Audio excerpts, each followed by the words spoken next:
जिसका हम पुरजोर विरोध करते हैं और उसके यूएपीए को रद्द करने का हम मांग करते हैं। और जो निर्दोष लोगों को गिरफ्तार करके जेल में रखा गया है उनको तत्काल रिहा किया जाए। जो घटनाएं घट रही है पूरी छत्तीसगढ़ के अंदर में, जो हमारे साथियों ने बताया है कि अलग अलग घटनाओं के द्वारा छत्तीसगढ़ का शांति को भंग किया जा रहा है। सरकार किसी की भी हो, पिछली सरकार भी थी, अभी भी सरकार है, दोनों सरकार एक ही, आगे कुआं पीछे काई, कांग्रेस भाजपा भाई भाई। कुल मिला के है कि हम जनता को, हम लोगों को संघर्ष करना पड़ेगा।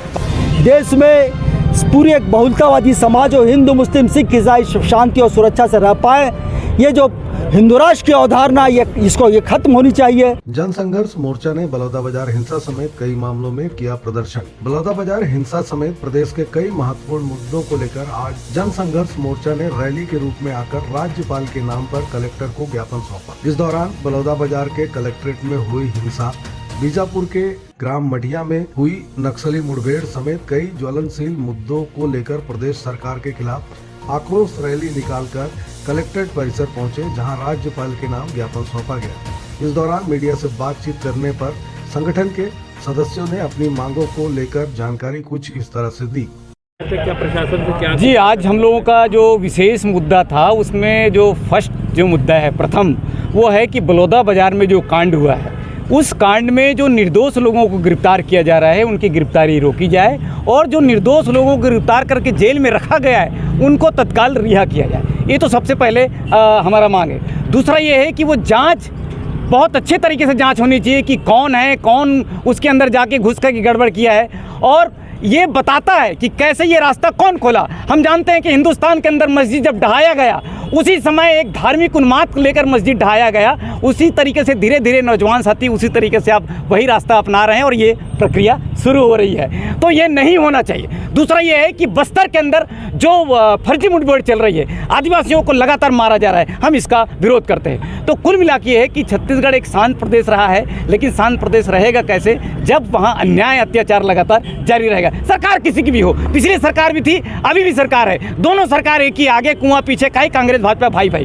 कुल मिला के है कि हम जनता को, हम लोगों को संघर्ष करना पड़ेगा बाबा साहब अम्बेडकर के रास्ते में, शंकर गुहा नियोगी के रास्ते में और तमाम लोगों के रास्ते में आंदोलन करना पड़ेगा। वहीं साथ साथ जो गैस पाइपलाइन है, मैं अभी बताया आपको, गैस पाइपलाइन किसानों के ज़मीन पे खोद करके ले जा रहे हैं, आज तक किसानों को जो है वो फ़ायदा नहीं मिला, किसानों को नुकसान हुआ है, उनको मुआवजा नहीं मिला, बल्कि उनके ज़मीन को ज़बरदस्ती अधिग्रहण की जा रही है। आपका परिचय? मेरा नाम कलादास डेहरिया, जनसंघर्ष मोर्चा छत्तीसगढ़ को लेकर आज ज्ञापन सौंपने के लिए आए थे। आज जन संघर्ष मोर्चा छत्तीसगढ़ के द्वारा जो आज एक छोटी धरना हमने किया है, अलग अलग समाज के लीडर्स लोग हैं इसमें, और सतनामी समाज, सिख समाज और मुस्लिम क्रिश्चियन समाज के लोग हैं और आदिवासी समाज के लोग हैं और कुछ सतनामी समाज के लोग भी हमारे बीच में, ये सब लीडर लोग हैं, आज आए हैं। जो घटनाएं घट रही है पूरी छत्तीसगढ़ के अंदर में, जो हमारे साथियों ने बताया है कि अलग अलग घटनाओं के द्वारा छत्तीसगढ़ का शांति को भंग किया जा रहा है और प्रशासन, शासन जो है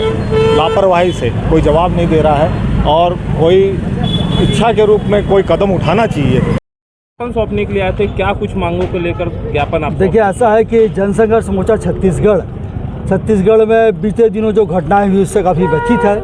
मूल मुद्दों में एक ये है, आरंग में महानदी के ऊपर में 3 मुस्लिम नौजवानों को गौ तस्करी के आरोप में जघन्य प्राणघातक हमला किया गया और करीब 10 से 15 गौ गुंडों की भीड़ ने 2 लोगों को मार के नदियों में फेंक दिया और एक गंभीर रूप से घायल है। चूँकि मुस्लिम समाज के हैं और पूरे देश में अभी एक प्रकार का इस्लामोफोबिया चल रहा है, एक मुसलमानों का डर पैदा करते हुए गरीबी, भुखमरी, बेरोजगारी के सवाल को दरकिनार किया जा रहा है। तो ये भगवा गुंडों का इसमें हमें संदेह है कि राज्य सरकार आज तक एक भी गिरफ्तारी नहीं की है, तो हम चाहते हैं कि तुरंत न्याय मिले।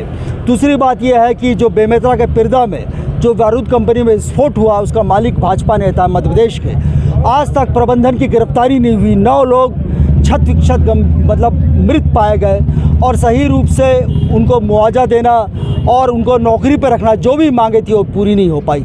तीसरी बात, आप देखेंगे कि पूरे एशिया का लंग कहा जाने वाला, फेफड़ा कहा जाने वाला हसदेव का जंगल, शायद सरकार ने उसको महाभ्रष्ट कॉरपोरेट घराने अडानी को दे दिया।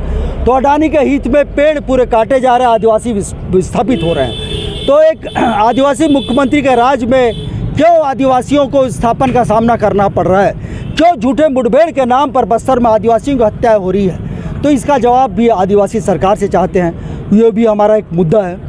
भिलाई इस्पात संयंत्र की ज़मीन पर जो दलित मेहनतकश रहते आए हैं, उन पर बुलडोज़र चला दिया गया, उनका आवाज़ छीन लिया गया, ये भी एक गंभीर मुद्दा है। वो भी न्याय की गुहार लगा रहे हैं। सबसे बड़ी बात, बीते दिनों परसों हम देखेंगे 10 साल पुराने एक मामले में प्रख्यात लेखिका बुकर पुरस्कार प्राप्त अरुंधति राय और प्रोफेसर शौकत हुसैन कश्मीर के, इन दोनों को यूएपीए के तहत मुकदमा चलाने का अनुमति दे दिया है दिल्ली के राज्यपाल ने। जबकि आप जानते हैं यूएपीए में जमानत भी मिलना मुश्किल है। एक गंभीर आतंकवाद का आरोप लगाते हुए जिसने देश का सम्मान बढ़ाया है, गिने चुने लेकर अरुंधति राय को आप फंसा रहे हो। इसका मतलब बहुमत नहीं मिलने के बावजूद भी आपकी हेकड़ी कम नहीं हुई है। आपके जो फासिस्ट तेवर जो है, हिंदुत्ववादी दमनात्मक तेवर कम नहीं हुए हैं। ये बहुत गलत बात है। हम चाहते हैं कि देश में संविधान का शासन चले, देश में पूरी एक बहुलतावादी समाज हो, हिंदू मुस्लिम सिख ईसाई शांति और सुरक्षा से रह पाए। ये जो हिंदू राष्ट्र की अवधारणा ये ख़त्म होनी चाहिए और न्याय और शांति का बोलबाला हो, यही हमारा मुद्दा है। शुक्रिया। मेरा नाम है तूहिन, जन संघर्ष मोर्चा के संयोजक मंडल का मैं भी एक सदस्य हूँ। जन संघर्ष मोर्चा छत्तीसगढ़ की ओर से महामहिम राज्यपाल महोदय को के नाम पर का ज्ञापन मैं नायब तहसीलदार ढालसी मिशन मेरे द्वारा लिया गया है।